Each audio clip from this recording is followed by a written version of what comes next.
She packed a bag on a Thursday night. 2 weeks in Colorado. She'd been planning for it for months. She told her manager in January. She trained a colleague before she left. She answered emails from the trailhead for the first 3 days before she finally stopped. She wasn't being irresponsible. She was on vacation. Back at the office by day 4, the requests had started. Nod to her colleague, to her. Because the colleague didn't know where the vendor contracts lived. Because the colleague didn't know which version of the process document was the current one. Because the colleague didn't know who to call when the system flagged an exception, or even what the exception meant. By day 7, her manager had her cell number pulled up on his screen. He was deciding whether to call. Her name isn't important. What she represented is. She was the person everyone called, the one who always knew the answer, who could navigate the vendor relationships, the legacy system, and the unwritten rules of the approval process all at once, who'd been doing it so long that most of her knowledge had never been written down, because she never needed to write it down.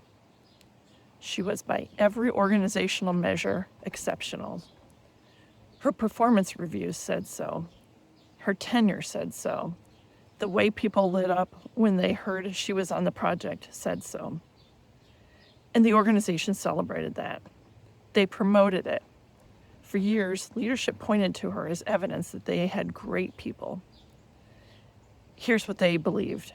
Great organizations are built on great people. The more exceptional the people, the stronger the organization. That's the accepted explanation. It feels right. It sounds right. And for a long time, I believed it too. But I kept noticing something that didn't fit. The organizations with the strongest hero employees, the ones with the most celebrated, most indispensable people, were often the most fragile when anything changed. A retirement, a resignation, a leave of absence, a promotion that moved someone out of the operational role they've been holding together for 6 years. And every time, the same thing happened. Work stopped. Not everywhere, not completely, but in the specific places that person had been quietly holding together, it stopped. Deadlines slipped, decisions piled up. Colleagues who had worked alongside this person for years suddenly couldn't answer basic questions about how the work actually functioned. And the response was almost always the same. We need to find someone like her. That's the moment that started to bother me. If this person was the reason the organization succeeded, why did everything stop when she left? Shouldn't a healthy organization be able to continue operating? The question sat there, and it didn't have a clean answer. So here's what was actually happening. The bag was packed in Colorado. The trails were beautiful, and back at the office, her manager finally made the call. She answered, on the side of a mountain. She spent 45 minutes on the phone explaining a process that had existed for 11 years, a process she had run hundreds of times, a process that had never been documented because she had always been there to explain it. When she hung up, she sat for a minute. She'd told herself for years that being needed was the same thing as being valued. She was starting to understand they weren't the same thing at all. The organization hadn't built a system, it had built a dependency. And she was the dependency.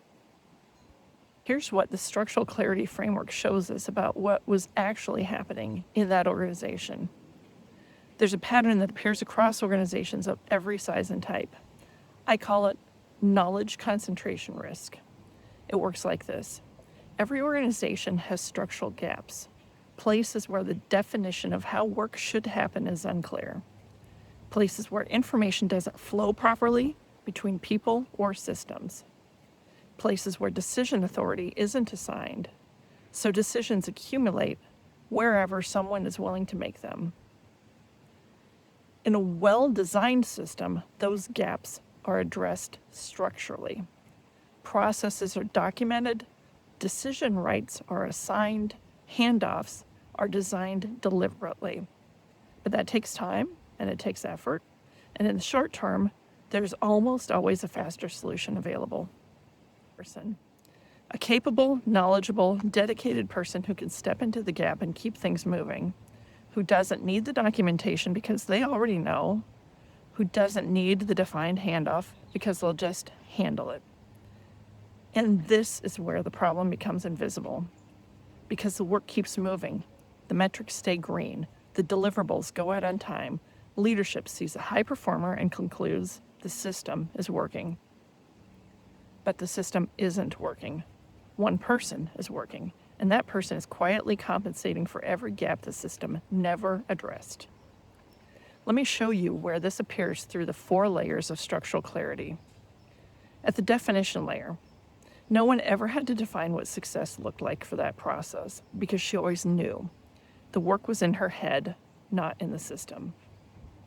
At the information layer, vendor relationships, institutional history, the unwritten rules of how exceptions get handled, all of it lived in one person. When she left, the information left with her. At the decision layer, because authority was never formally assigned, it defaulted to the person most willing to decide. That was her. When she wasn't there, decisions stopped. At the execution layer, handoffs that required her knowledge couldn't happen. Work that depended on relationships she held couldn't move. The process stopped. Not because the process was broken, but because the process had never actually existed outside of her. 4 structural failures, all of them invisible, until the bag was packed and the trail stretched out in front of her. You probably know this person in your organization, or you might be this person. Either way, you've likely felt the particular friction that comes from being the one who always has to know, the one whose phone rings on vacation, the one whose departure even for 2 weeks creates visible anxiety in the people around you. That's not a personal failing, it's a structural signal. Here's the question I'd like you to sit with. If your organization's most essential person took 2 weeks off tomorrow, fully off, no calls, no email, what would happen? Not to them, to the work. If the honest answer is things would stop or slow significantly, or people wouldn't know who to ask, then the organization hasn't built a system. It's built a dependency. And the dependency is a structural risk, not a people problem.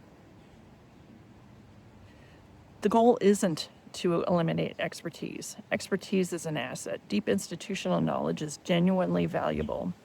The person who can hold complexity in her head and navigate it gracefully, that skill is real and it matters.